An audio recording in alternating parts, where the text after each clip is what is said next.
چند انگوش رو میبینید؟ 10 انگوش رو. همین خیلی نه؟ انسان ها همین خیلی حساب کتاب میکنن. انگلیس ها باشد این رو بیس 10 میگوین.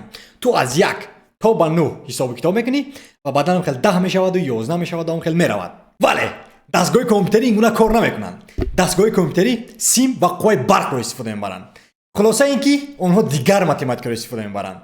اگر در کجای شنیده باشید عددهای دویی و یا اینکه باینری نمبرز و زبان انگلیسی ما اون رو بیس 2 میگوییم. در اینجا همه گپ درباره وضعیت قوای برق در سیم است. اگر سیم قوای برق رو در خود داشته باشد پس آن فعال است. همین خیلی نه؟ بله، ما رو 1 میگوییم. اگر سیم در خودش قوای برق نداشته باشد پس آن غیر فعال است. ما رو 0 میگوییم. بیاید این موضوع دشوار و دهشتناک نمیکنیم.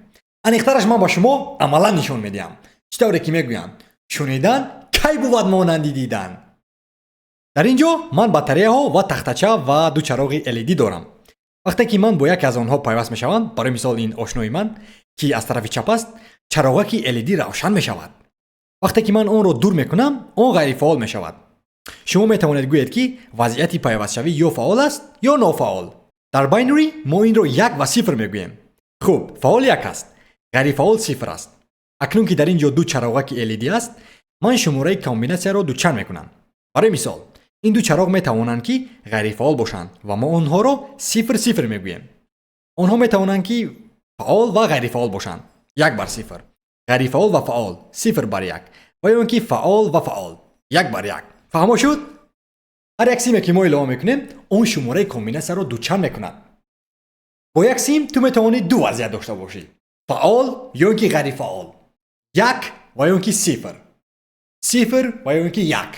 با دو سیم این رقم دوچند میشود. اون میتواند تا 4 کامبیناسیون گوناگون فعال و غیر فعال باشد.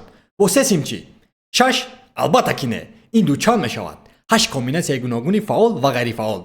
همین خیلی میرویم. 4 سیم 16 32 64 128. فهمیدید؟